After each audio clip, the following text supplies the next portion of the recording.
Hello YouTube, Shetland here. Today I'm here to review the Visconti Opera Elements in the water finish.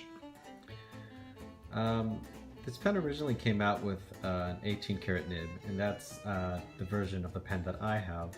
But I believe it was also re-released a few years later in Europe with a steel nib. So there are different variants of this floating around. Now, I'm sure that if you're watching this video now, you've probably seen SBRE Brown's video on the same pen in a different color. So I'm going to skip the details and get right into it. Right, so it comes in this massive box. Open up, find yet another box. Has a faux crocodile leather type material. And on the side, there's a slot which you can pull out to find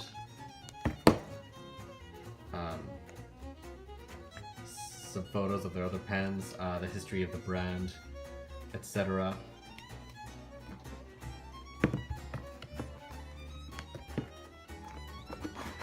Okay. You can open it up, and you find the Visconti logo and the pen. Now I bought this used. I believe this comes with, this came with some ink or some cartridges or something, but I received mine with just the pen itself. There we are.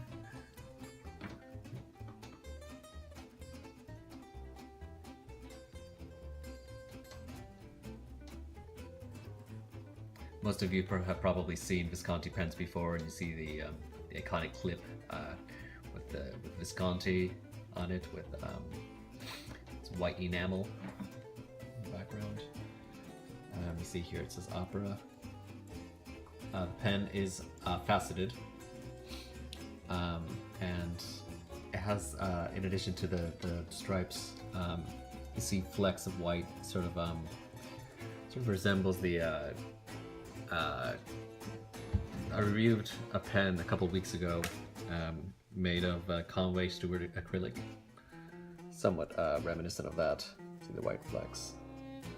Really adds depth to the pen, I think, and I kind of wish they would release this without the stripes. So just with a quick note about the material. Visconti calls this material acryloid, and I think it's supposed to be some combination of acrylic and celluloid. To me, it kind of sounds like, you know, Montblanc's precious resin, where they try to, you know, they make it seem as if they've created something new when it's actually, I wish they'd call the material just as it is and stop making names up. But of course, it's not limited to just Visconti. So yes, and okay, let's open the pen up. As you can see, it's a twist cap mechanism. As I mentioned earlier, this is the 14K gold nib version of the pen. You can see that the engraving on it is different from that which you find on the newer Visconti models on their steel nibs and palladium nibs. Yep. As you can see, the section is metal, which I'm not a huge fan of. I think aesthetically it works with this pen, and it is nice to have a pen that is heavier, that is top heavy. However, it does become slippery once you write for a while and your hands start sweating a bit.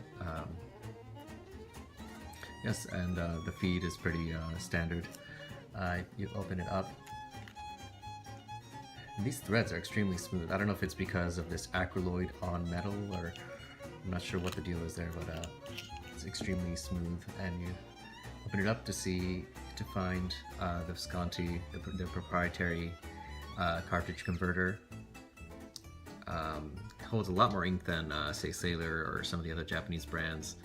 And for a converter, I quite like it. I mean, it holds about, I think, 0.9 milliliters of ink, which is Not as much as a piston filler, but I find that it's enough for me, my purposes.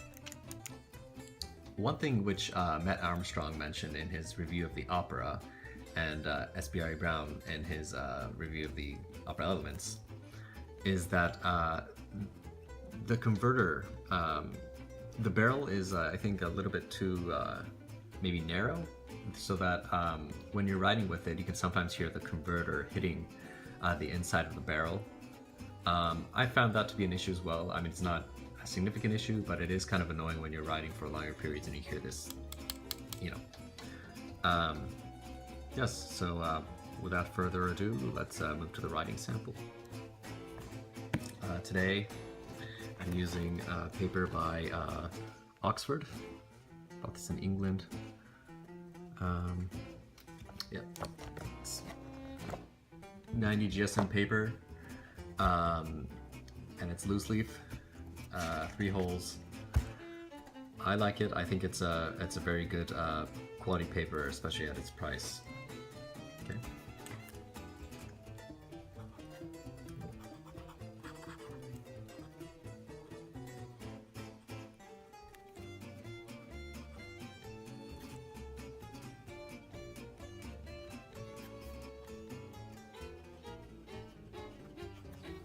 One thing I did not mention is that while this pen is marked medium, the previous owner had it ground down to a fine. It writes like a pretty standard fine in terms of the thickness of lines.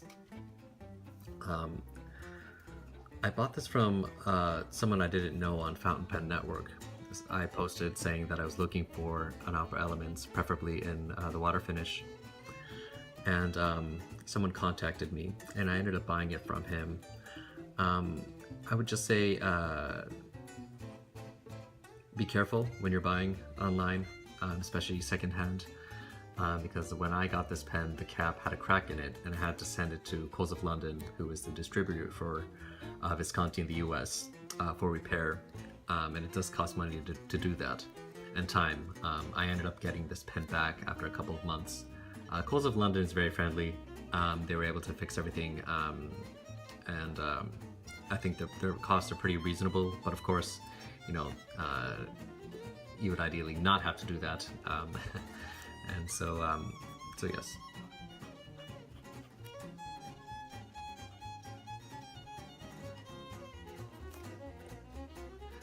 The previous owner told me that this pen was ground down by a famous nibmeister whose name I won't mention, because I don't know if it indeed was tuned by him.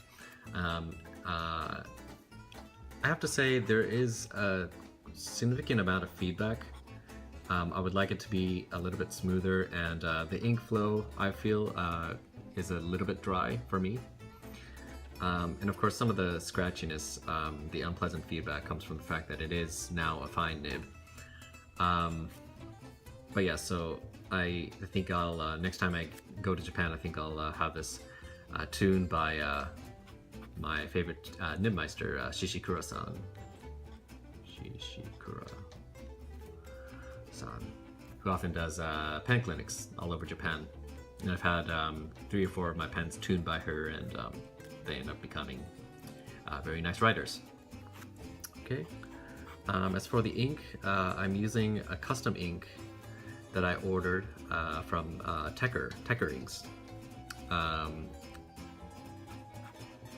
I was going for a rich purple color, something similar to Mont Blanc Lavender Purple, but so how it works is you choose any of the colors in the hex code, and they make an ink which matches the color of the hex code that you choose. And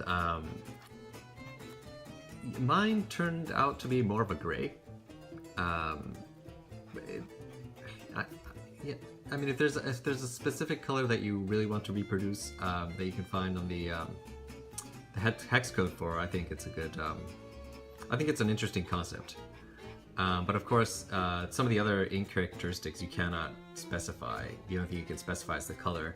And And of course, with shading and stuff like that, I think it's challenging to get exactly what you want, even if you do have the hex code for a certain color, because you can't dictate the other properties. Also, the pen is semi-translucent, and you can see, you hold it up against the light, you can see the inner cap, and there's also a spring in there, which is part of the closure mechanism. I don't care for that too much, because when you go and wash the pen, when you get ink inside it, for example, some of the water reaches down to the spring, and I'm afraid that over time it'll rust. And so I try not to clean out the cap with water too much. You can also see the inside of the cap. Again, when I received the pen, the cap and the inner cap were, there was a crack, and there were cracks in both. It looks like for the outside of the cap, you can't really tell where the crack was. The inside, it looks like they just glued it together. You can kind of still see the crack, and I'm thinking maybe when I go to wash it with water, that might have been why it. I think so. Maybe by design, it's not supposed to go to the ring or to the spring, to the metal spring. So maybe that's not an issue. Also, since it's translucent, semi-translucent, you can see the converter from the outside, which you may or may not like. Okay, that was my review of the Visconti Opera Elements. Hope you enjoyed it, and I'll see you in the next video. Bye.